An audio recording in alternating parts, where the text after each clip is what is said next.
누가복음 21장입니다. 예수께서 눈을 들어 부자들이 헌금함에 예물을 넣는 것을 보셨다. 그때 한 가난한 과부가 가치가 아주 적은 작은 동전 2잎을 넣는 것을 보고 말씀하셨다. 진실로 여러분에게 말하는데 저 가난한 과부가 그들 모두보다 더 많이 넣었습니다. 그들은 모두 넉넉한 가운데서 예물을 넣었지만 저 과부는 궁핍한 가운데서 자기가 가진 생활비 전부를 넣었기 때문입니다. 그 후 어떤 사람들이 성전을 두고 그것이 좋은 돌과 헌물로 잘 꾸며져 있다고 말하자 그분이 말씀하셨다. 여러분이 지금 보고 있는 것들이 돌 하나도 돌 위에 남지 않고 다 무너질 날이 올 것입니다. 그러자 그들이 물었다. 선생님, 과연 언제 그런 일이 있을 것이며 그런 일이 일어날 때에는 무슨 표징이 있겠습니까? 그분이 말씀하셨다. 여러분은 잘못 인도되지 않도록 조심하십시오. 많은 사람이 내 이름으로 와서 내가 그다, 때가 가까웠다 라고 말할 것입니다. 그들을 따라가지 마십시오. 그리고 전쟁과 소요에 관해 듣게 되어도 겁내지 마십시오. 먼저 이런 일들이 일어나야 하지만 끝이 바로 오는 것은 아닙니다. 이어서 이렇게 말씀하셨다. 민족과 민족이 맞서 일어나고 왕국과 왕국이 맞서 일어날 것입니다. 큰 지진이 일어나고 곳곳에 식량 부족과 역병이 있을 것이며 두려운 광경과 하늘로부터 큰 표징들이 나타날 것입니다. 그러나 이 모든 일이 일어나기 전에 사람들이 여러분에게 손을 대어 박해하고 여러분을 회당과 감옥에 넘겨줄 것입니다. 여러분은 내 이름 때문에 왕과 총독들 앞에 끌려갈 것입니다. 그로 인해 여러분은 증거할 기회를 갖게 될 것입니다. 그러므로 변론할 말을 미리 준비하지 않겠다고 마음에 결심하십시오. 내가 여러분에게 말과 지혜를 줄 것인데 반대자들이 모두 합세해도 그것에 대항하거나 논박할 수 없을 것입니다. 또한 여러분의 부모와 형제와 친족과 친구들이 여러분을 넘겨줄 것이며 그들은 여러분 가운데 얼마를 죽게 할 것입니다. 그리고 여러분은 내 이름 때문에 모든 사람에게 미움을 받을 것입니다.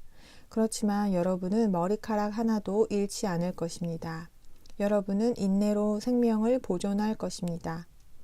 예루살렘이 진을 친 군대에게 포위되는 것을 보거든 그 도시가 황폐되는 일이 가까이 온 줄을 아십시오. 그때 유대에 있는 사람들은 산으로 도피하고 예루살렘에 있는 사람들은 거기서 떠나고 시골에 있는 사람들은 그 도시로 들어가지 마십시오. 그때는 기록된 모든 것이 성취되도록 공의를 시행하는 날이기 때문입니다. 그날에는 임신한 여자들과 젖먹이는 이들에게 화가 있습니다. 이 땅에는 심한 고난이, 이 백성에게는 진노가 닥칠 것입니다. 그들은 칼날에 쓰러지고 포로가 되어 모든 나라에 끌려갈 것이며 예루살렘은 나라들의 정해진 때가 차기까지 나라들에게 짓밟힐 것입니다. 또한 해와 달과 별들의 표징들이 있을 것이며 땅에서는 바다가 울부짖고 요동하는 것 때문에 나라들이 어찌할 바를 몰라 매우 고통스러워할 것입니다. 사람이 거주하는 땅에 닥칠 일들에 대한 두려움과 예상 때문에 사람들은 기절할 것입니다. 하늘의 권능들이 흔들릴 것이기 때문입니다.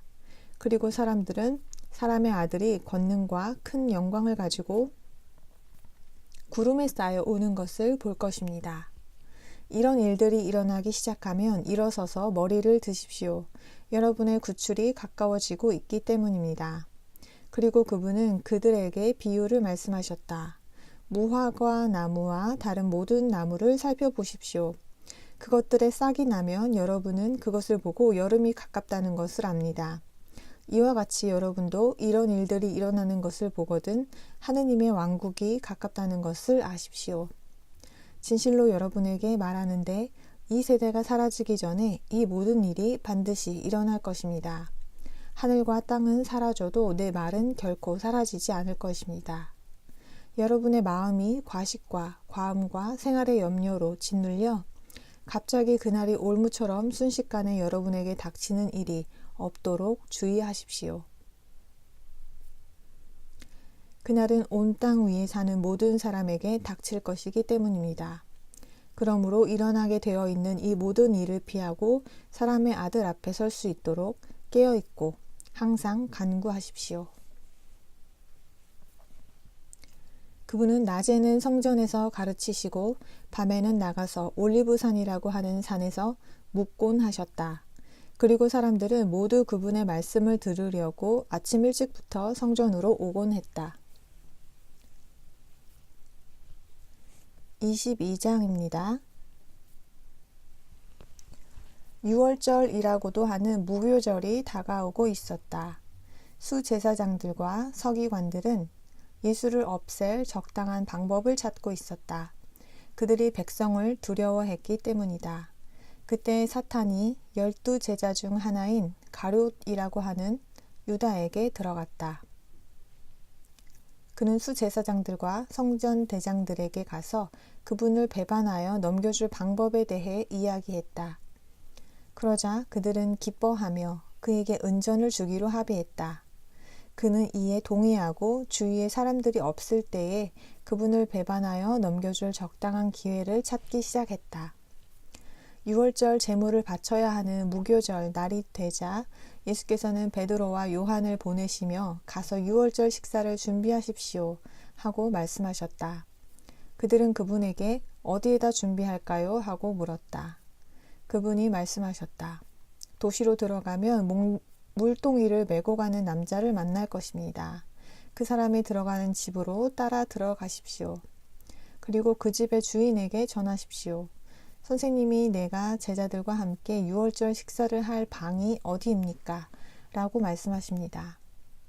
그러면 그 사람이 잘 갖추어진 큰 위층 방을 보여줄 것입니다. 그곳에 준비하십시오. 그래서 그들이 가서 보니 그분이 말씀하신 대로였다. 그리하여 그들은 6월절을 준비했다. 시간이 되자 그분이 사도들과 함께 식탁에 앉으셨다. 그리고 그들에게 말씀하셨다. 내가 고난을 당하기 전에 여러분과 함께 이 6월절 식사를 하기를 간절히 바랐습니다. 여러분에게 말하는데 이것이 하느님의 왕국에서 성취될 때까지 내가 다시는 이 식사를 하지 않을 것이기 때문입니다. 그분은 잔을 받으신 뒤 감사를 드리고 말씀하셨다. 이 잔을 받아 차례로 돌리십시오. 여러분에게 말하는데 이제부터 나는 하느님의 왕국이 올 때까지 포도나무에서 난 것을 다시는 마시지 않겠습니다. 또 빵을 들어 감사를 드리시고 떼어 그들에게 주며 말씀하셨다. 이것은 여러분을 위해 주는 내 몸을 의미합니다. 나를 기억하여 이 일을 계속 행하십시오.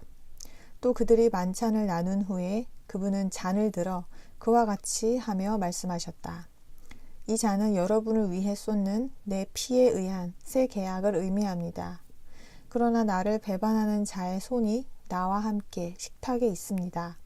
사실 사람의 아들은 정해진 대로 자기 길을 가고 있습니다. 그렇지만 그를 배반하는 그 사람에게는 화가 있습니다. 그러자 그들은 자기들 중 대체 누가 그런 일을 하겠는가 하고 서로 이야기하기 시작했다.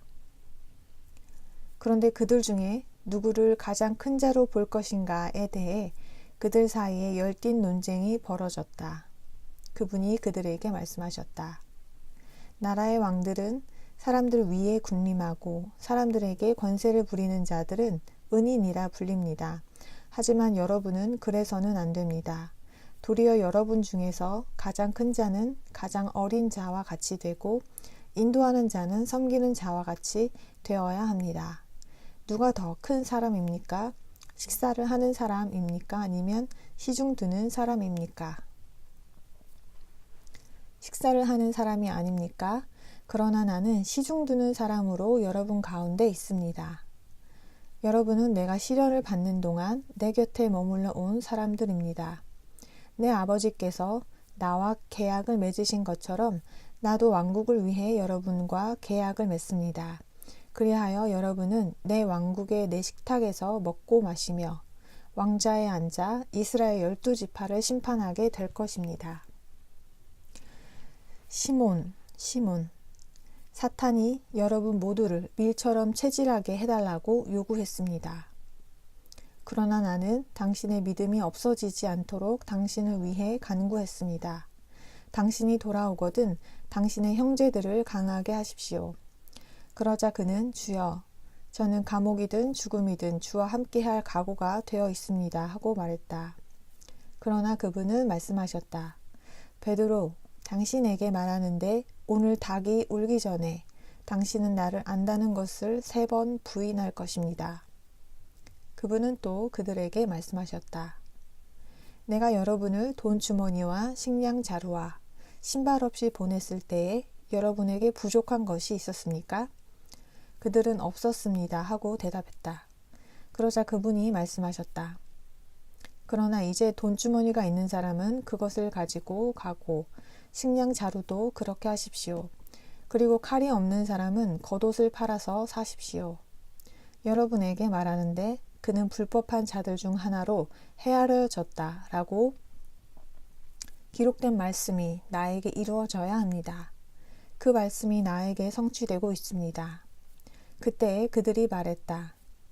주여, 여기 칼 2자루가 있습니다. 그분은 그들에게 그만하면 충분합니다 하고 말씀하셨다. 그분은 거기서 떠나 늘 하시던 대로 올리브산으로 가셨으며 제자들도 그분을 따라갔다. 그곳에 이르자 그분은 그들에게 유혹에 빠지지 않도록 계속 기도하십시오 하고 말씀하셨다. 그리고 그들을 떠나 돌을 던지면 닿을 만한 곳으로 가서 무릎을 꿇고 이렇게 기도하셨다. 아버지께서 원하신다면 이 잔을 제게서 거두어 주십시오. 그렇지만 제 뜻이 아니라 아버지의 뜻이 이루어지게 하십시오. 그때 한 천사가 하늘에서 그분에게 나타나 힘을 북돋아 주었다. 그분이 몹시 괴로워서 더욱 간절히 계속 기도하니 땀이 핏방울 같이 되어 땅에 떨어졌다. 그분이 기도를 마치고 일어나 제자들에게 와보시니 그들은 슬픔에 지쳐 잠들어 있었다.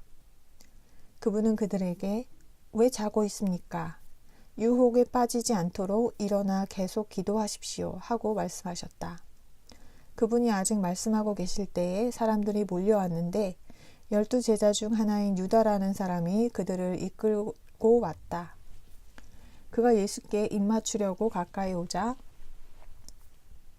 예수께서 그에게 유다, 당신은 입맞춤으로 사람의 아들을 배반합니까? 하고 말씀하셨다. 그분 주위에 있던 사람들이 무슨 일이 벌어질지 알아차리고 주여, 우리가 칼로 칠까요? 하고 말했다. 그 사람들 중 하나가 대제사장의 종을 쳐서 그의 오른쪽 귀를 잘라버렸다. 그러자 예수께서 그만하십시오 하고 말씀하시고 그의 귀를 만져 낫게 해주셨다. 그리고 예수께서는 자신을 잡으러 온 그곳에 온 수제사장들과 성전 대장들과 장로들에게 말씀하셨다. 여러분은 강도를 잡듯이 칼과 몽둥이를 들고 왔습니까?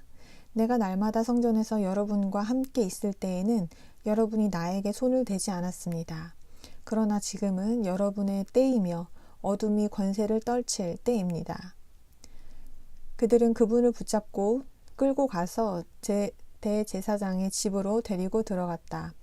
베드로는 멀리서 따라가고 있었다. 사람들이 뜰 한가운데에 불을 피워놓고 함께 앉아 있었는데 베드로도 그들 가운데 앉았다. 그런데 어떤 하녀가 불가에 앉아있는 그를 보고는 자세히 살피더니 이 사람도 그와 함께 있었어요 하고 말했다. 그러나 베드로는 여보시오, 나는 그를 모르오 하고 부인했다. 얼마 후에 다른 사람이 베드로를 보고 당신도 그들과 한패요 하고 말했다. 그러나 그는 여보시오, 나는 아니요 하고 말했다. 1시간쯤 지난 뒤 또 다른 사람이 이 사람이 갈릴리 사람인 걸 보니 그와 함께 했던 것이 틀림없소 하고 강력히 주장했다. 그러나 베드로는 여보시오, 나는 당신이 무슨 말을 하는지 모르겠소 하고 말했다. 그가 말을 채 끝내기도 전에 곧 닭이 울었다. 그때 주께서 돌아서서 베드로를 똑바로 바라보셨다. 베드로는 주께서 오늘 닭이 울기 전에 당신은 나를 3번 부인할 것입니다 라고 하신 말씀이 생각나서 밖으로 나가 몹시 울었다. 예수를 지키던 사람들이 그분을 조롱하며 때리기 시작했다. 그들은 그분의 얼굴을 가리고 알아맞혀 보아라. 누가 너를 쳤느냐? 하고 물었다. 그들은 그 밖에도 온갖 말로 그분을 모독했다. 날이 밝자 백성의 장로의 회, 곧 수제사장들과 서기관들이 함께 모여 그분을 사내들인 회의실로 끌고 가 말했다. 당신이 그리스도라면 우리에게 말하시오. 그러나 그분은 그들에게 말씀하셨다. 내가 여러분에게 말해도 여러분은 결코 믿지 않을 것입니다. 또 내가 여러분에게 질문해도 여러분은 대답하지 않을 것입니다. 하지만 이제부터 사람의 아들은 하느님의 권능의 오른편에 앉을 것입니다. 그러자 그들 모두가 그러면 당신이 하느님의 아들이요? 하고 말했다. 그분은 그들에게 내가 그라고 여러분이 말하고 있습니다. 하고 말씀하셨다.